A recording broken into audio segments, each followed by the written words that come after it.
Hi everyone, we are from Group 1 and this group consists of Patrisia, Mas Rico, Regina and also me, Aprilia. In this presentation, we are going to share to you about a concept that was introduced by Cal Newport, which is deep work. So, please enjoy our presentation.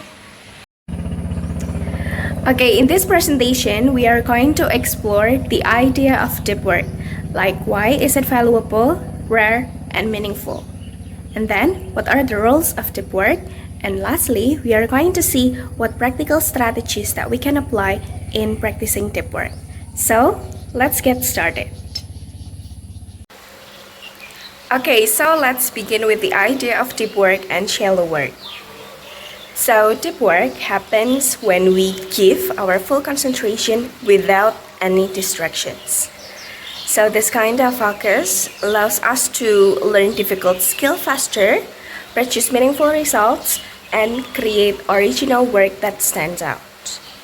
On the other hand, shallow work is the lighter side of productivity.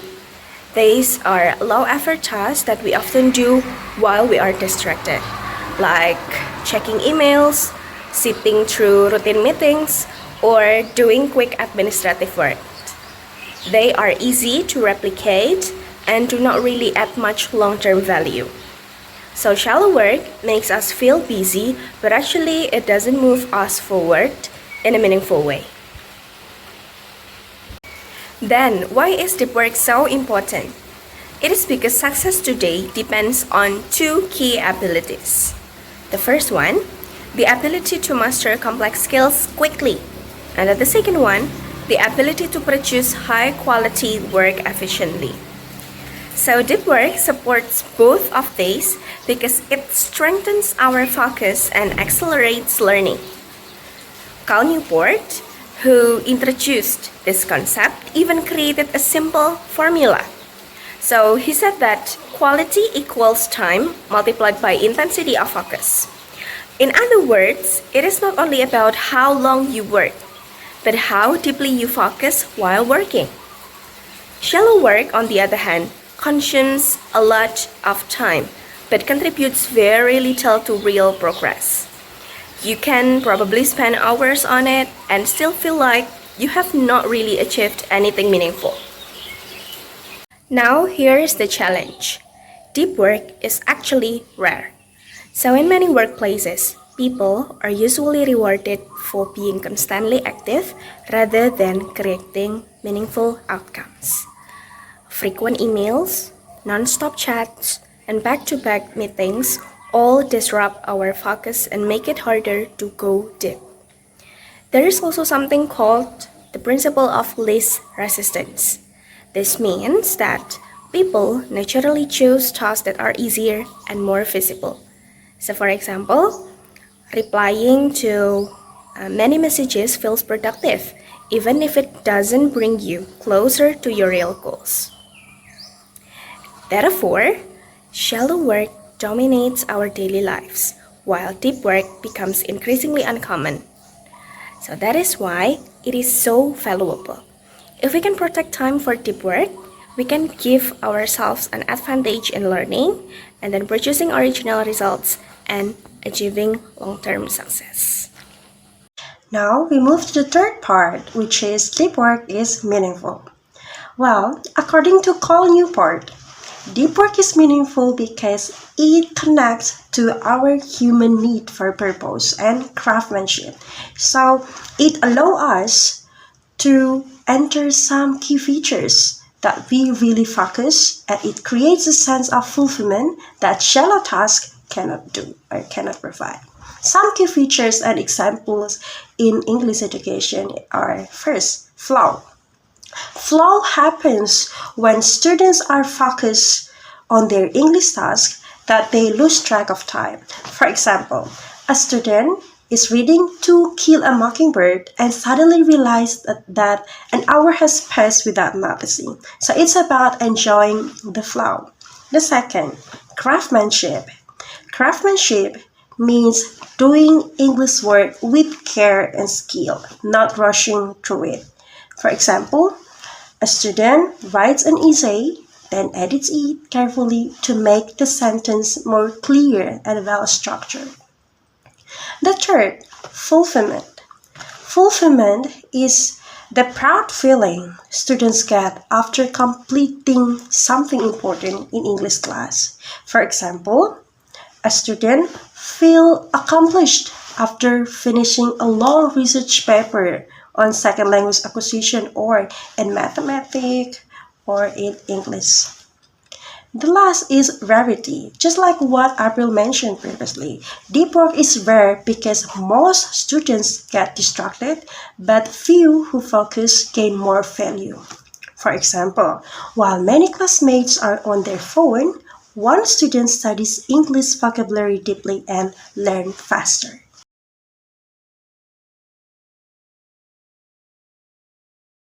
Now we move to the second part of our material, which is rules for deep work. The first rule is work deeply. According to Cole Newport, working deeply means creating system and rituals to focus instead of relying only on willpower. We realize that distractions are strong, so in this case, we need habits that can protect our attention.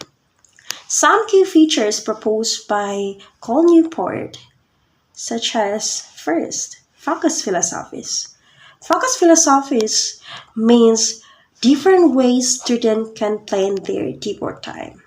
First, monastic. Cut out all distraction. For example, a student spend the whole evening in silence reading a novel for English class. The second is bimodal. Bimodal means you use certain days only for deep work.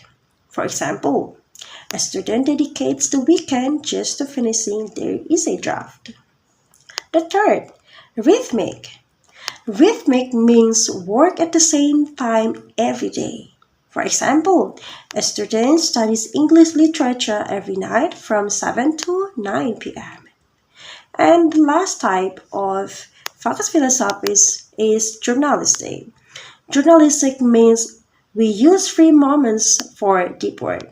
For example, a student uses extra time between classes to review his or her English vocabulary. That's are the part of focus philosophies. Next, we move to the second type or the second key features, which is rituals. Rituals means habit or routine that make it easier to start focusing. For example, a student always studies in the same quiet library corner with their English notes. The third is grand gestures. Grand gestures means a big action that helps students stay committed to their deep work. For example, a student books a study room for the whole weekend to prepare their Shakespeare presentation. And the fourth is remove distraction. Remove distraction means student needs to cut out things that interrupt their focus. For example, a student turns off their phone and avoids social media while writing a research paper in English. So those are the examples of working deeply according to Cole Newport. Next, we move to the second rule, namely embrace boredom. So, what did you do when boredom strikes? You can post your answers down below in the comment sections in the comment box. In the book, Cole Newport summarized that to succeed with deep work, you must rewire your brain to be comfortable resisting distracting stimuli. This doesn't mean that you have to eliminate distracting behaviors. It's sufficient that you instead eliminate the ability of such behaviors to hijack your attention. So I think the core idea is that the root of the problem is the desire, not the behavior. It is available on page 98.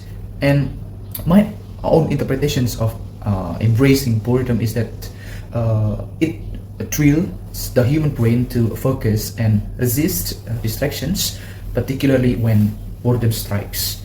And there is an example from the book, we can read it together. The story of Jason Ben's willingness to switch from shallow to deep work. He locked himself in a room, no computer, only his textbooks and note cards. Please note that down. So only textbooks and note cards. And then it was done to regain the deep work, even though it was difficult at the beginning. He succeeded and was able to manage more than 5 hours of deep work a day. The deep work guided him to become the best student in the programming boot camp. Then he worked in a tech company with a high salary. And from the example provided by the book, I think I can provide my own example when all of us engage with conventional progress tests held by Marcus previous days. Personally, it was the longest attention span for me since 2023, I think, before I engage this much with technology. So I believe that this one is special. So please try to engage with note cards and the conventional, traditional one in the learning, and hopefully it will help a lot. The next one is the third rule, namely quit social media. Can you quit social media? Me personally, it's difficult. So the third rule suggests us to quit social media. In the book, Carl Newport introduced the craftsman approach to tool selection. It is to identify the core factors that determine success and happiness in your professional and personal life. Adopt a tool only if its positive impacts on these factors substantially outweigh its negative impacts. It is available on page 112. My own interpretations of this rule is to be picky about social media. Picky, we often considered it as negative, but this one I think the connotation is positive. So we eliminate those who bring no significance to our goal. There is an example from the book. You can see from the picture here, the writer of Harry Potter series. Twitter was, we can read together, Twitter was booming at that time, but J.K. Rowling stayed off Twitter while writing the Harry Potter series. She indeed created an account later, but found that paper and pen interest her the most. This suggests that in life, use technology only if it brings significance to our goal. It is perhaps easy to write here, but it's difficult to implement in real life. But again, we can try to do it. And my own example of it is I rarely open Instagram during the completions of an assignment because I know there might be some distractions there which can decrease my motivation. So it is true that I do not quit social media, but at least here I can exhibit you guys an example of eliminating those who bring no significance to our goal. The next rule, I introduce you drain the shallows. So we do understand the meaning of shallows, which means in a surface level. So have you ever spent replying to messages and checking emails but didn't feel the accomplishment? If it's so, it means that we engage with the shallow. So Carl Newport suggested to treat shallow work with suspicion because its damage is often vastly underestimated and its importance vastly overestimated. This type of work is inevitable, but you must keep it confined to a point where it doesn't impede your ability to take full advantage of the deeper efforts that ultimately determine your impact. It is available on page 130. My own interpretation of it is reduce shallow work, save time for deep work. The example from the book, we can read it together, is Adam Grant. He's a professor at Wharton University. He has published many research papers. His strategy is batching teaching, one semester to teach and one other is for research purposes only. He applied auto-reply to avoid distractions, and they suggest that engaging in deep work allows us to concentrate on goals. Then, this also suggests engaging in automacy to handle shallow work. For this one, I will give an example. I honestly do not do this, but this one can give you imaginations of how this example work. I mean, from the book, the example from the book. So, uses WhatsApp Business to automatically respond to clients' questions or provide frequently asked questions, which they will help us to pay most our attention to the deep work, for example, on the development of the brand.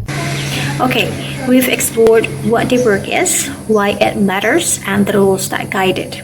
Now, let's take a step further by seeing the practical strategies that we can implement, like scheduling focused time, creating rituals and removing distraction, also tracking progress and ending our day with a shutdown routine. Those can help us achieve deep work in our own study and work routines. First, we have dedicated focus space by designing a specific place for deep work and keep it ready with all materials that we have. As an example, we can keep our English notes, dictionary, and laptop or devices set up in the same corner of the library or a space that you like, so you can start studying immediately without wasting time. The second is to batch similar tasks or grouping it. We could group related tasks together to minimize context switching and increase efficiency. As an example, we could spend one session reading multiple English articles or summarizing several chapters in a row instead of switching between reading, writing, or any other editing task that we have. The third is to use Pomodoro or time boxing technique. I believe that you are already familiar with this.